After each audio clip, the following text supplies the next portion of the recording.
Kantor Perwakilan BKKBN Provinsi Sumatera Selatan menggelar kegiatan pertemuan bersama awak media, sekaligus melakukan pemaparan capaian program kependudukan keluarga berencana dan pembangunan keluarga tahun 2017.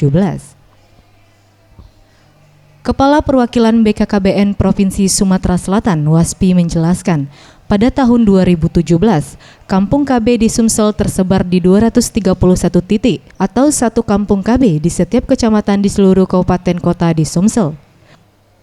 Untuk tahun 2018 ini, BKKBN Sumsel kembali membiayai pendirian Kampung KB di 217 titik di desa perairan yang berada di wilayah Sumsel, dan setiap Kampung KB akan menerima dana bantuan sebesar 9,9 juta rupiah.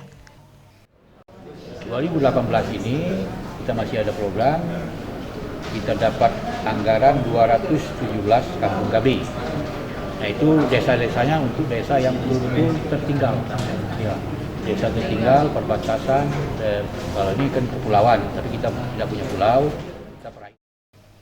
Dari data BKKBN Sumsel di tahun 2017, angka kelahiran total dari wanita usia subur di usia 15 hingga 49 tahun yakni 2,31. Jumlah ini menurun dari sasaran BKKBN sebesar 2,48. Menurunnya jumlah kelahiran ini jelas tidak terlepas dari keseriusan BKKBN Sumsel dalam pendirian Kampung KB.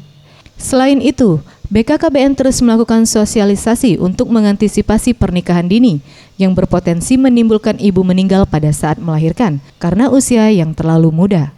Tim Liputan, Sriwijaya TV.